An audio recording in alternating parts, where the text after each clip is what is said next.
istilah IPA dalam bahasa Inggris oleh kelompok kontrol dan kelompok eksperimen. Pertama-tama kita harus menentukan data ini menggunakan uji T independen atau menggunakan uji T berpasangan. Di soal nomor 1, kita menggunakan uji T independen dikarenakan berasal dari dua kelompok yang berbeda, yaitu ada kelompok kontrol dan kelompok eksperimen. Asumsinya, data berdistribusi normal, parameter yang diuji adalah rata-rata, hipotesis H0-nya tidak ada perbedaan kemampuan menghafal istilah IPA dalam bahasa Inggris oleh kelompok kontrol dan kelompok eksperimen. H1-nya ada perbedaan kemampuan menghafal istilah IPA dalam bahasa Inggris oleh kelompok kontrol dan kelompok eksperimen. Taraf kepercayaannya 95%, artinya taraf signifikannya atau alfanya bernilai 0,05 menggunakan uji T independen. Sebelum menggunakan uji T independen, kita harus menguji homogenitasnya terlebih dahulu. Sini di samping sudah terlihat, sini ada data kelompok kontrol dan data kelompok eksperimen. Kita harus cari variasinya terlebih dahulu. Kita cari variasi data kelompok kontrol dulu. Yang rumus sama dengan var buka kurung kita blok data kelompok kontrol tutup kurung lalu enter. Itu juga di kelompok eksperimen sama dengan var buka kurung kita blok kelompok eksperimen lalu tutup kurung dan enter. Uji variasi ini berfungsi untuk menentukan mana variabel 1 dan variabel 2. Variabel 1 ditentuin dengan nilai yang tertinggi. Di sini variabel satunya bisa kita lihat nilai tertingginya ada di kelompok eksperimen. Maka kelompok eksperimen ini menjadi variabel 1. Sedangkan kelompok kontrol menjadi variabel 2. Selanjutnya kita langsung saja uji data homogenitasnya. Kita pencet data, lalu data analisis, dan kita pilih yang F test to sample for variance. Kita pencet OK. Sini kita isi variabel satunya tadi data kelompok eksperimen, kita blok. Lalu variabel 2-nya ada di data kelompok kontrol, kita blok juga. Dan labelnya kita centang, alfanya tadi udah ditentuin yaitu 0,05, jadi tidak usah diubah. Output optionnya kita pilih yang output range, sekarang mau ditaruh di samping sini. Jadi ini kita menentukan mau ditaruh di mananya, ditaruh di sini dan oke. Sudah langsung muncul datanya. Di sini ada F, kita kasih tanda warna, dan ada F critical to tail, ini sebagai F tabel, kita kasih warna juga. Kita tulis di sini F tabel. Di sini ada P-nya, kita kasih tanda yang berbeda. Kita bergeser dulu. Di sini di uji homogen terdapat jika F lebih kecil dari F tabel, maka data homogen. Sebaliknya, jika F lebih besar dari F tabel, maka data tidak homogen. Kita lihat tadi di datanya, kita bandingkan F-nya bernilai 1,0, sedangkan F tabelnya bernilai 2,40, maka kita bisa tulis karena F lebih kecil dari F tabel, ya tadi, maka data homogen. Kita juga bisa lihat dari nilai P-nya. Jika nilai P, di sini kita lihat ketentuannya, jika nilai P lebih besar dari alfanya, maka data homogen. Jika nilai P lebih kecil dari alfa, maka datanya tidak homogen. Di sini alfanya 0,05, sedangkan P-nya yaitu 0,18. Maka nilai P kita tulis karena P lebih besar, nilai P-nya lebih besar dari 0,05, maka data homogen. Nah, sama seperti yang data di atas. Uji homogenitas ini untuk menentukan uji T independen apa yang kita gunakan. Selanjutnya kita langsung saja uji T independen, kita pencet data dan data analisis, kita cari ke bawah. Kita pencet ini detail to sample assuming equal variance. Di sini jika datanya homogen kita menggunakan yang equal, tapi jika datanya tidak homogen menggunakan yang unequal. Karena ini datanya homogen maka menggunakan yang equal.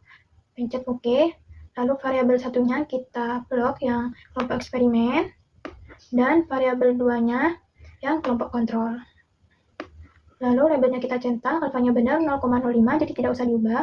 Output optionnya kita pilih yang output range. Kita ini ditaruh di sini. Pencet OK.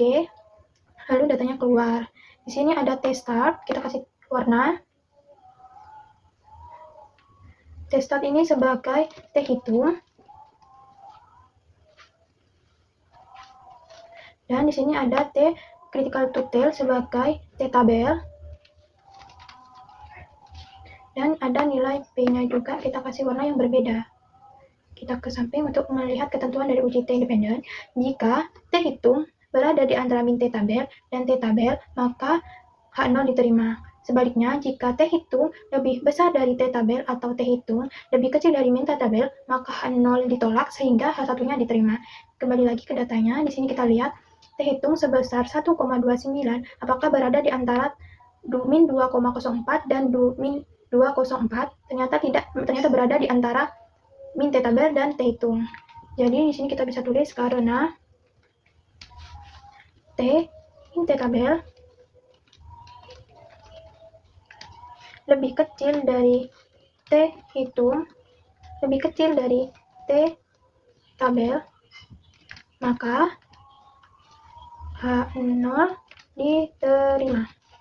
Sedangkan kita juga bisa lihat dari nilai P-nya. Di sini, geser dulu, lihat ketentuan dari uji T independen. Jika P lebih besar dari alfanya, maka H0 diterima. Sedangkan jika P lebih kecil dari alfa, maka H0 ditolak, sehingga H1-nya diterima. Kita lihat di sini alfanya 0,05 dan nilai P-nya yaitu 0,20. Kita tulis karena P-nya, nilai P lebih besar dari 0,05, maka H0 diterima. Sama seperti yang data di atas ini. Jadi bisa disimpulkan bahwa H0-nya yang diterima. Ini kita tulis H0-nya yaitu tidak ada perbedaan kemampuan menghafal istilah IPA dalam bahasa Inggris oleh kelompok kontrol dan kelompok eksperimen. Ini sebuah kesimpulannya, kita salin dan ditaruh di kesimpulan. Selanjutnya di soal nomor 2. Di sini soal nomor 2, data hasil kemampuan berpikir kritis siswa sebelum dan sesudah penerapan pembelajaran inovatif. Di sini soal nomor 2 menggunakan uji T berpasangan karena berasal dari dua orang atau sampel yang sama tetapi diukur 2 kali. Di sini asumsinya data berdistribusi normal, parameter yang diuji adalah rata-rata, hipotesis H0-nya tidak ada perbedaan kemampuan berpikir kritis siswa sebelum dan sesudah penerapan pembelajaran inovatif. Satunya ada perbedaan kemampuan berpikir kritis siswa sebelum dan sesudah penerapan pembelajaran inovatif. Taraf kepercayaannya itu 95%, artinya taraf signifikannya atau alfanya 0,05. Menggunakan uji T berpasangan, di sini sudah terlihat ada data pretest dan data yang post-test. Di sini langsung saja kita pencet data, habis itu cari yang data analisis, dan kita cari yang t-test rate to sample for min, kita pencet OK. Di sini variabel satunya yang menjadi variabel satunya terserah mau yang pretest atau post-test. Kita menggunakan yang variabel satunya yaitu yang pretest, data pretest, sedangkan variabel 2-nya yaitu data post-test. Terus ini pencet labelnya, alfanya 0,05, sedangkan output optionnya kita yang pencet yang output race, dan kita ditaruh di sebelah sini. Pencet OK. Datanya sudah keluar. Di sini ada T start sebagai T hitung, kita kasih tanda, dan T critical to tail sebagai T tabel, kita tulis di sini. T start sebagai T hitung dan T critical to tail sebagai T tabel. Dan di sini ada nilai P juga, kita kasih warna yang berbeda. Kita ke samping untuk melihat ketentuan dari uji T berpasangan. Ini sama saja ketentuannya dengan uji T independen. Jika T hitung berada di antara min T tabel dan T tabel, maka H0 diterima. Sedangkan jika T hitung lebih besar dari T tabel atau T hitung lebih kecil dari min tabel, maka H0 ditolak sehingga H1-nya diterima. Kita bisa lihat di sini T hitung nilainya min 6,68, sedangkan T tabelnya 2,10 dan min T tabelnya min 2,10. Berarti T hitung tidak berada di antara min T tabel dan T tabel. Kita bisa tulis di sini karena ini T hitung lebih kecil dari min T tabel sesuai ketentuan tadi, maka H0 ditolak sehingga H1-nya diterima. Kita bisa juga menggunakan nilai P-nya di sini. Lihat di ketentuannya uji T berpasangan, jika P lebih besar dari alfa maka H0 diterima, sedangkan jika P lebih kecil dari alfa, maka H0 ditolak sehingga H1-nya yang diterima. Di sini alfanya 0,05, kita bisa lihat P-nya 3,8. Di sini ada nilai E, berarti kan itu pangkatnya. Jadi nilainya itu 0,0000381, maka kita bisa tulis karena P, nilai P lebih kecil dari 0,05, itu teman tadi. Ketika P-nya lebih kecil dari nilai alfanya, maka H0-nya ditolak sehingga H1-nya diterima. Di sini kita bisa disimpulkan bahwa soal nomor 2 H1-nya yang diterima. H1-nya yaitu ada perbedaan kemampuan berpikir kritis siswa sebelum dan sesudah penerapan pembelajaran inovatif. Ini kita tinggal salin dan taruh di kesimpulan.